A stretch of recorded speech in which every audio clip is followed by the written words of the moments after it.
You ever get stranded in Miami, may lock your keys in the car, or run out of gas, or you're just touring and you're lost. Just call 12. It worked out for the Memphis Grizzlies. It probably work out for you too. Let's talk about how it worked out for the Grizzlies. Coming up here on Locked On Grizzlies.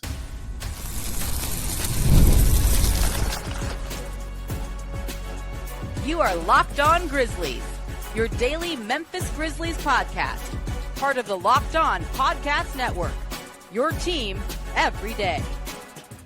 What's going on, everyone, and welcome back to Locked On Grizzlies. I am your host today, DeMichael Cole, beat writer for the Commercial Appeal, right here in Memphis, Tennessee. And that's my co-host, who's not with me on today. It's my co-host, Joe Mullinex, like to say, it's Friday, and we got to get down on Friday. So appreciate you guys for tuning in with me on today's episode of Locked On Grizzlies. But before we get down on this Friday, remember that today's episode is brought to you by our friends over at FanDuel.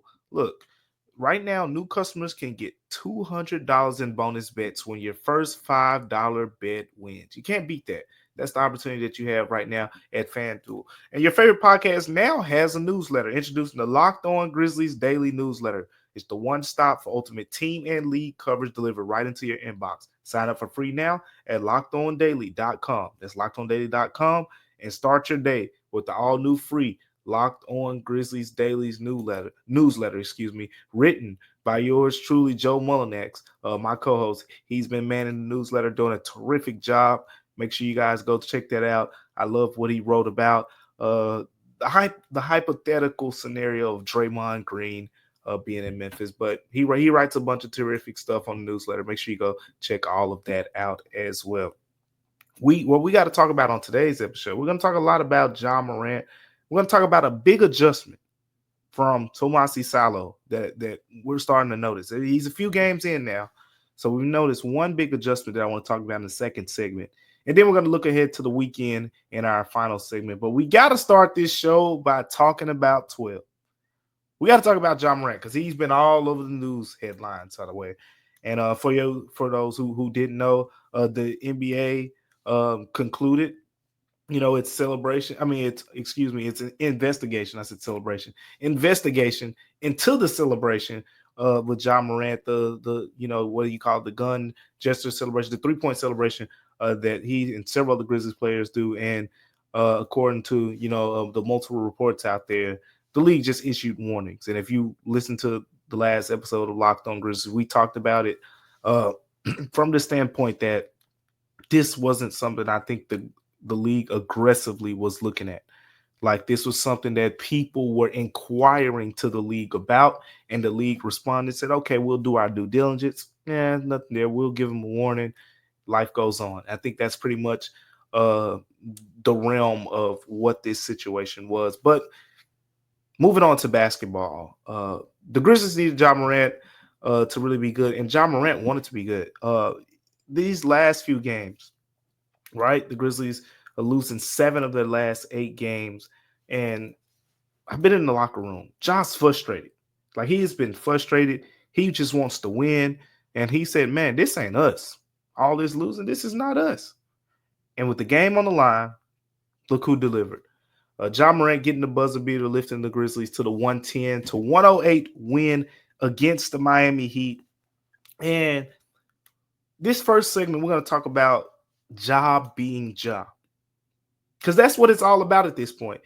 And it's going to be mostly hoops. We're going to talk mostly hoops here, but there are some narrative things that carry over to the basketball floor that are really important to point out as we talk about Ja Morant being Ja Morant. The number one thing that I want to touch on that we saw in this game, all these things are things that we saw in this Miami Heat game. A Heat game, in this game, we saw Ja Morant score 30 points. He shot 11 of 22 from the field, had 3 points at halftime. 27 of his points came in the second half. He had 16 in the third quarter while dealing with foul trouble. He had 11 in the fourth quarter to close the game. 5 rebounds, 3 assists. It was mostly a get buckets day for him. Three pointers made as well. Terrific game for him, and they needed it, right? Desmond Bane was 6 of 23 from the field. Did have 17 points, 9 rebounds, and 6 assists, but 6 of 23 shooting, 1 of 9 on 3-pointers. Jaren Jackson Jr., 5 of 11 from the field. 3 of 5 on 3-pointers. But Ja Morant was Ja Morant. He was special in this one. But we're going to talk about Ja being Ja. And the three things that I want to focus on here. Number one is the celebrations. I'll be briefly on this. We talked about he knocked down 3 3-pointers, and you know what you saw after each of those 3-pointers? You saw the same celebration that has kind of made the waves around the league. What I got from that in terms of how it translates to the basketball floor is this is a more confident, this is a more, I think the word here, let's see. Yeah, confident might just be the word. This is just he's more confident in his own skin. I think that's the way to put it.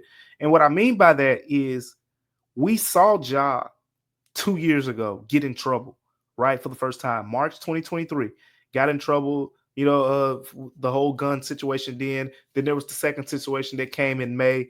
But when that stuff happened, Josh shied away from anything close to mimicking gun celebrations.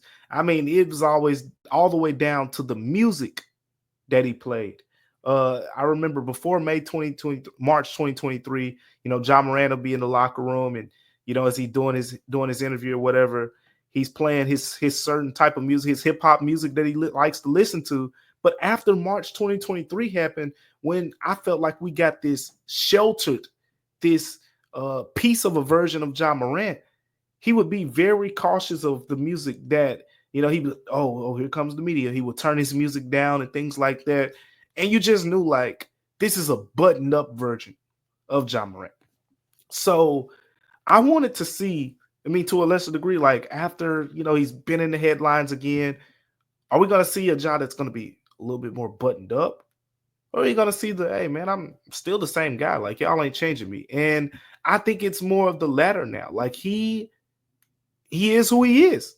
And he knows that now. Whereas it's not trying to kind of, change himself to be who others want him to be. That's a really big part of this thing.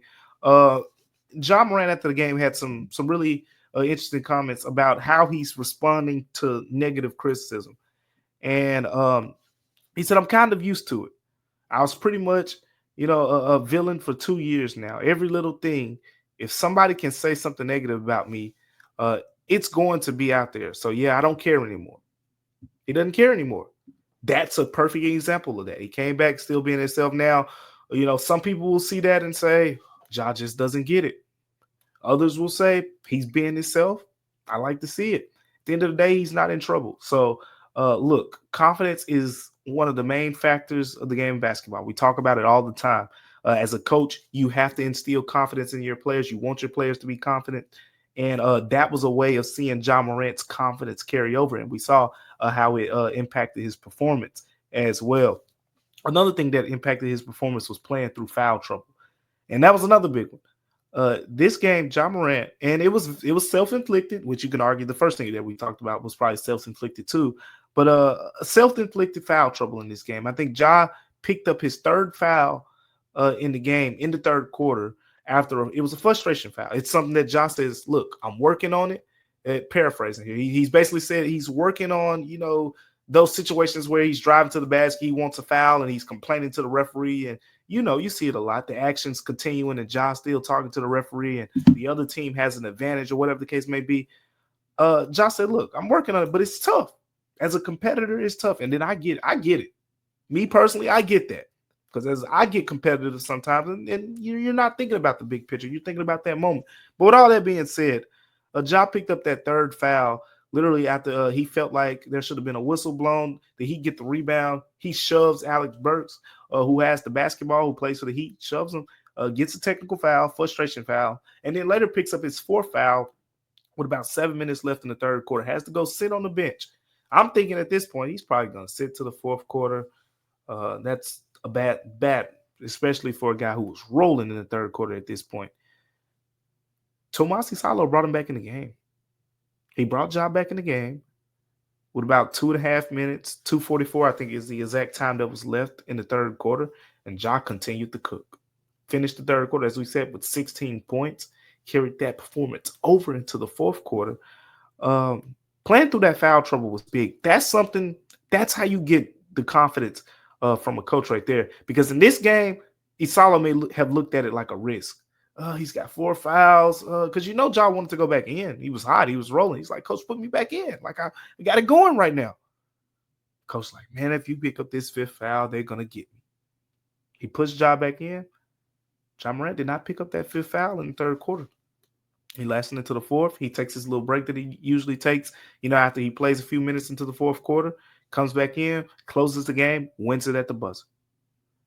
So the other one that I was going to talk about here is embracing the villain role, but I think that kind of goes into the thing with the celebrations and the quote that I just said. As Jaren Jackson put it, I wouldn't boo Ja Morant. That's what Jaren Jackson Jr. said. And then Ja Morant, when he was told of that quote, he said, "Yeah, me either." He talked about how the boos from the Miami Heat fans motivated him in the second half. If you watch the game, in the first half it wasn't really many boos outside of the normal. But in the third quarter, after Josh shoved Alec Burks and picked up that technical foul, he started hearing some more boos, and that's when his as you some people like to say his villain story. That was the origin of his villain story in this game against Miami Heat. 27 points in the second half for Ja Morant. Look, the celebrations were a sign of the confidence. And look, depending on whatever you think about it, at the end of the day, it shows how confident he is. I think we all can agree to that. Whether you say, "Oh, I want him to stop doing his celebrations," or whether you're saying, "Ja, keep being you." At the end of the day, the guy's in a confident mode. This is not the sheltered version that we saw after March 2023, after May 2023, when he came back that next season and didn't really appear to be the same Ja Morant that we had saw over the previous years. He's playing through foul trouble. That's going to be big. That's something that can come to play in the playoffs as well. So a lot of good things to take away from Ja being Ja. That was the real big takeaway, as well as he picked up some big baskets down the stretch of that game, leading the Grizzlies to a much needed win for the Grizzlies over the Miami Heat. But it wasn't just Ja Morant. There were a lot of things to look back on as to why the Grizzlies were able to pull this game out.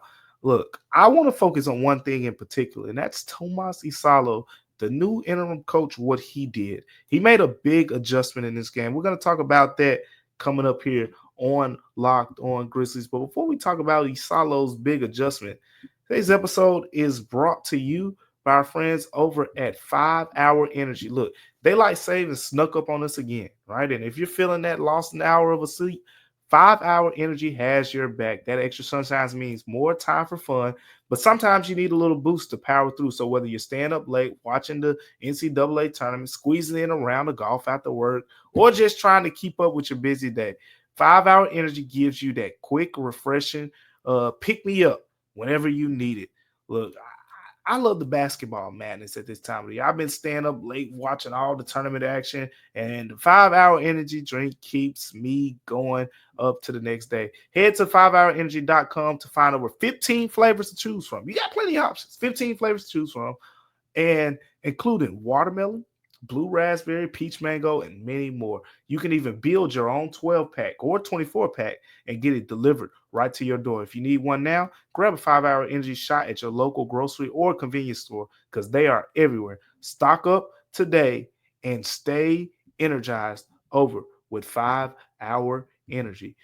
Make sure you go take advantage of that right now. Today's episode of Locked On Grizzlies is also brought to you by our friends over at Wayfair. Look, spring is here, right? And that means it's home project season. And some people like to get outside and whatnot. But look, whether you're refreshing a room or you're tackling a full renovation, Wayfair is the best kept secret for all things home improvement. From small updates like stylish cabinet hardware, or you want to do some major upgrades like some vanity sinks or outdoor lighting, Wayfair has quality products for every budget. Look, I just updated my kitchen. I think we're gonna do the bathroom next. May even do the living room space. And with Wayfair, I got the selections are incredible on there. They're free and fast shipping, made so easily. There's no hauling heavy items from the store. And look, I love that they have top brands, like Moen at great prices. So look, it's very easy to do. Wayfair makes home improvement easy. Go get started right now at wayfair.com. That's WAYFAIR.com. Wayfair, every style, every home. Make sure you go take advantage of that now. Welcome back to Locked On Grizzlies. We got to talk about Tomasi Salo and the big adjustment he has made with the Memphis Grizzlies since taking over. Now, this is it isn't something that you don't see every day. Like, this is something I think you see a lot with a lot of teams, but particularly with the Grizzlies. It's timely, it's been helpful, and it's notable, and we got to talk about it because we've been watching Tomasi Salo kind of take over in this new role. And we see things, right? We see the pick and roll usage. We're seeing certain guys get different roles or whatever the case may be. But the number one thing that stood out to me, particularly over the last couple games, and we saw it again in this game, is Thomas Isalo is shrinking the Grizzlies rotation. It's shorter. There's no 11, 12 guys out there. It is what it is. Look, it doesn't matter how you feel. We're trying to win games right now. And it's that time of the year. The Grizzlies played an 8-man rotation. When is the last time you heard that? Especially when you take injuries out of the equation. The Grizzlies played an 8-man rotation in that win against the Miami Heat. Amen. That was pretty much it. It was your starters, John Morant, Desmond Bain, Zach Edey, Jaren Jackson Jr., Jalen Wells, Santi Aldama, Scottie Pippen Jr., Luke Kennard. Every player that I just said, those 8, all played 20-plus minutes. That's it. It was the same thing in the game against Golden State. Those same 8 players all played 20-plus minutes. There was a 9th player in each game, right?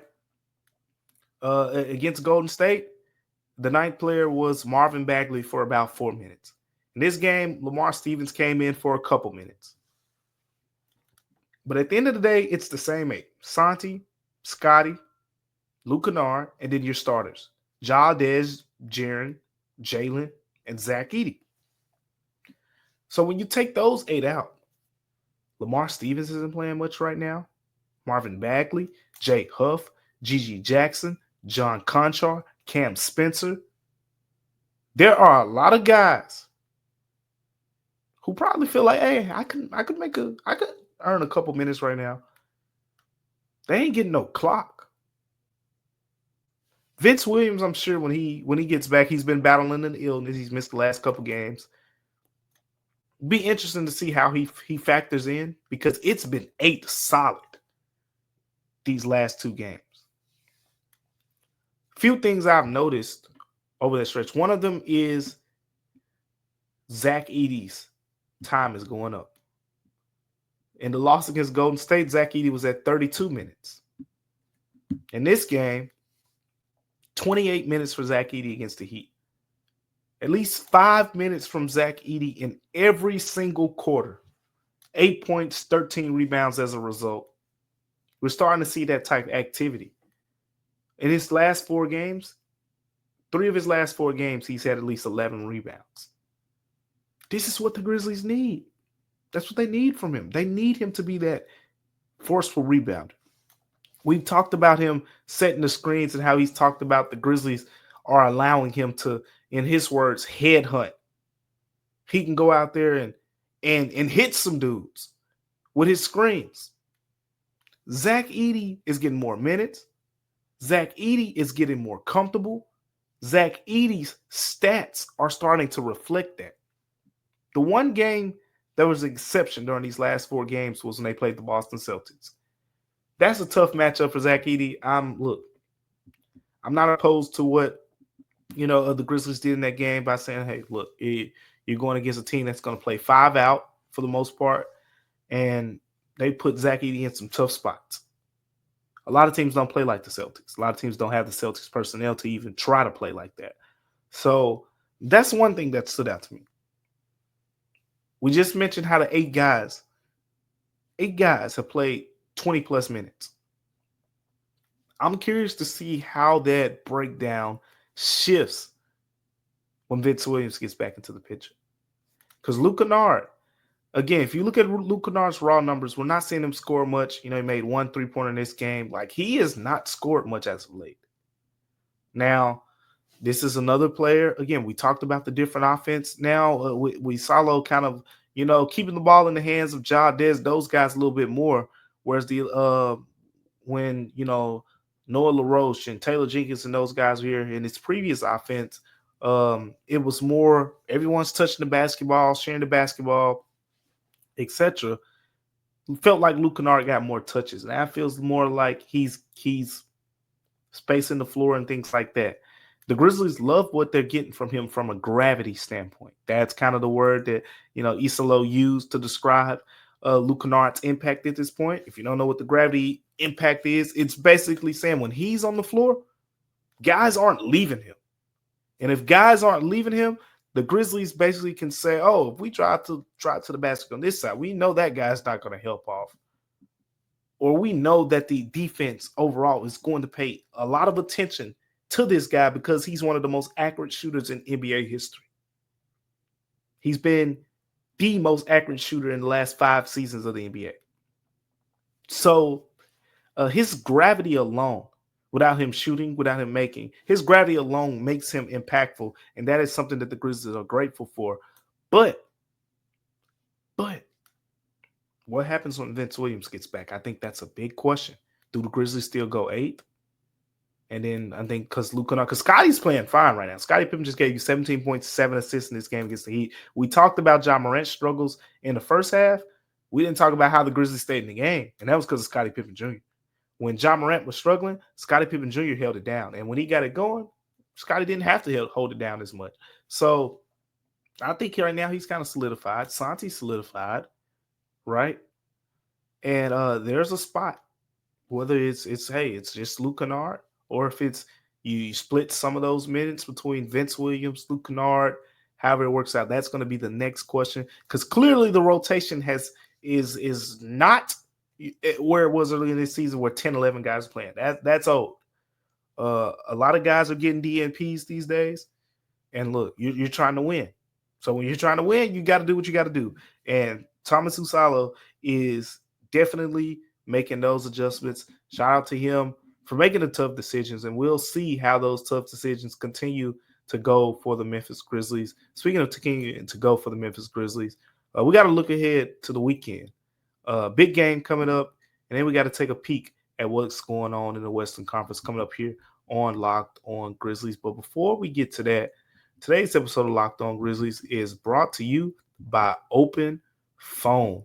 Look, running a small business, that means you wear a lot of hats, and your personal phone, it can become your business phone, and before you know it, you're juggling all these customer calls day and night, and you got your family calling. And look, as your business team grows, it becomes impossible to manage with just your personal phone number. But that's where Open Phone comes in. It's the #1 business phone system designed to help you keep your work and your personal life separate. Ooh, I know that's a balance for me. Got to keep your personal and your work life separate. Open Phone is going to help you do that. For just $15 a month, the cost of a few coffees, that's all it costs. You can get complete transparency and visibility into everything happening with your business phone number. Open Phone works through an app on your phone or computer and integrates with tools like HubSpot and hundreds of other. It also uses AI-powered call transcripts and summaries, so you'll have a rundown of your calls and action items the second you hang up. And if you miss a call, no problem. Automated messages are sent directly to your customer, ensuring you never miss an opportunity to engage. Right now, Open Phone is offering you 20% off your first 6 months. So when you go to openphone.com/lockedonnba, that's openphone.com/lockedonnba for 20% off of 6 months. And if you have existing numbers with another service, Open Phone will port them over at no extra charge. Make sure you go take advantage of that great opportunity over at Open Phone, because you can't beat it. Welcome back to Locked On Grizzlies, where we'll be looking ahead to the Memphis Grizzlies upcoming weekend here against the Pistons. Will be the only team they play over the weekend. They play the Pistons on Saturday. Big game, road game, one that the Grizzlies players are very aware of is the word. Aware is the word. They're very aware of this Pistons team, where they can be. Cade Cunningham is going to be the big one. Is he going to be available for this game? He's missed a lot of time recently has not played over the last week. Will the Pistons have Cade Cunningham? I think that's the big question mark going into that game. But from the Grizzlies standpoint, again, Vince Williams, if he's back, what happens from the standpoint of how the Grizzlies continue to work their rotation out? Uh, but what about what's going on in the rest of the Western Conference? That's what we're going to mostly focus on right now. Yesterday, the Grizzlies played, but also the Lakers and the Warriors played against one another. And in that game, the Warriors won. If you would have asked me, hey, who would Grizzlies fans wanted to win in that game, I would have said you probably wanted the Lakers to win, because it's going to be hard to catch the Lakers at this point. They're 3-1 against the Grizzlies, but the Warriors are, closer in the standings, even though they have the tiebreaker. So the Warriors winning that game didn't do the Grizzlies any favor if the goal is to continue to move up the standings. Now, some people will say the sixth spot is a more ideal spot for the Grizzlies, and here's the logic in that, right? So let's say the 4-5 line. If you're on the 4-5 line, you're playing if you win in the first round. And look, I know a lot of people don't think the Grizzlies will go too far in the playoffs, whatever the case may be, but we got to go through the scenarios, because we've seen. Look, you've seen, if you're a real OG Grizzlies fan, shout out to the real OG Grizzlies fans. I think if you're a real OG Grizzlies fan, let us know in the YouTube comments. But if you're a real OG Grizzlies fan, you remember the 8 seed Memphis Grizzlies, knocking off the 1 seed San Antonio Spurs. If you're a real OG Grizzlies fan, you remember seeing the Grizzlies knock off, the Oklahoma City Thunder and pretty much swarming Kevin Durant on their way to the Western Conference Finals when nobody thought that was going to happen entering the playoffs. So you just never know, right? Like the OG Grizzlies fans, you've seen some unlikely scenarios play out. So we're gonna break them down before they even get here. And in this case, to me, the most ideal, like if you say where do the Grizzlies want to land between 4, 5, 6, because again, the Houston Rockets are the number 2 seed. There's a sizable gap there. They're 5 games ahead of the Grizzlies, and they got the tiebreaker. So that's basically 6 games ahead of the Grizzlies, 6 games left to play. In other words, the Grizzlies cannot get to the 2 seed. If I didn't make that any clear, they cannot get to the 2 seed at this point. They got 5 games left. They only can tie the Rockets in that column. Can't be the 2 seed. What you can get to is 3 seed, possibly, but very unlikely. It would take the Lakers having a drastic fall off and the Grizzlies pretty much winning out. The realistic scenarios start from 4, 5 to 6. The Nuggets are 2 games ahead of the Grizzlies as the number 4 seed. So there is a gap there, but you got a game against the Nuggets remaining this season. So if you get 1 game within the Nuggets, then you play them, you win that game. Now you got the tiebreaker over the Nuggets just by being tied up with them in wins, losses. So that's how that one comes into play. But this is less on the teams. This is more about the positioning. If you are at 4 or 5, you're going to have a tough first round matchup, and then you win that series. Congratulations. You're more than likely going to play the Oklahoma City Thunder. The Grizzlies have looked terrible against OKC this season. They have looked terrible. So of all possible scenarios, avoid OKC. Let's just put it like that. And the easiest way to avoid OKC is to be the 2 or 3 seed or to be the number 6 seed. And in this case, we just talked about how it is very unlikely that the Grizzlies get to 3. It's impossible for them to get to 2. So when you factor those things in, here's the equation. If you're the 6th seed, right now, you're playing the Lakers in the first round. The Lakers are good, but they're beatable. They have some weaknesses. I mean, Golden State is the type of team that can expose it. The Grizzlies have the capabilities when Desmond Bain, when Jaren Jackson Jr. are playing well, and John Morant's doing his thing as well. They have the capabilities of exposing some of those Lakers' weaknesses as well. The Lakers actually have a lot of the weaknesses that the Grizzlies have from the standpoint of perimeter defenders and things like that. So that's potentially the 3-6 matchup right now as things currently stands. But there's a lot that could change as we go into this weekend.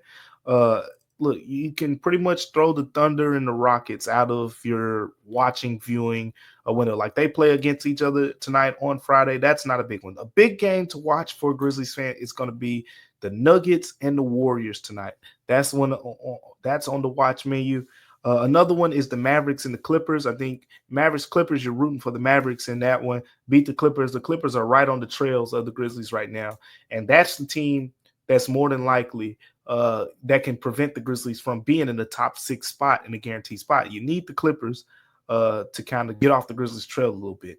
The Nuggets Warriors game, I call this a sit back and just watch game because I don't think this game could go wrong for the Grizzlies. This is one where works perfectly for you. If the Nuggets win, uh, you pass the Warriors. Now you're in front of the Warriors. If the Warriors win, the Nuggets are that much closer to you, and you put yourself in a position to get in front of them just by winning when you play later this season. So that's pretty much the watch menu, for Friday. And again, the Mavericks and the Clippers also, they'll be playing on Saturday, another game. I think the Mavericks are the team that you probably want to be rooting for over this weekend. But none of this matters unless the Grizzlies take care of business on their own. And look, Detroit is not some pushover, as we saw with this Miami Heat team. The Miami Heat won 6 games in a row before the Grizzlies saw them. So, look, this isn't the same Miami Heat team that we saw on Jersey retirement day where the Grizzlies blew them off the court. They've been playing really good basketball, and the Pistons have been playing really good basketball all season. That's a respectable opponent that the Grizzlies are going to have to bring it if they want to come out of Detroit with a win. Your favorite podcast now has a newsletter introducing the Locked On Grizzlies Daily Newsletter, your one-stop for ultimate team and league coverage delivered right into your inbox. Sign up free now at LockedOnDaily.com. That's LockedOnDaily.com, and start your day with the all-new free Locked On Grizzlies Daily Newsletter. Appreciate you guys for tuning in to Locked On Grizzlies with me on today. On the next episode of Locked On Grizzlies, you'll be with Joe Mullinax. He'll be recapping the Detroit game, and he'll talk about much more as we get into the last week of the Grizzlies regular season. It's going to be so much to talk about. It's going to be intense. Look, I know it's been a stressful season, but next week, we get a lot of answers. And it's going to be fun tracking it. It's going to be fun covering it, and I'm looking forward to following that journey with you guys. Thank you guys for tuning in with us. We're approaching 5K subscribers on YouTube. So, tell a friend to tell a friend. Hey, Locked On Grizzlies, they know what they're talking about over there. They got a couple good content over there. And if you don't think we got some good content on there, just let us know what you want us to add to the show. We're very open, and we're going to add that. And we're going to try to see what we can do to continue to make this show better for you, the viewers and the listeners. But appreciate you guys for tuning in to Locked On Grizzlies with me on today. Remember, Locked On Grizzlies is free and available wherever you get your podcast. I'm DeMichael Cole, and we'll see you on Locked On Grizzlies.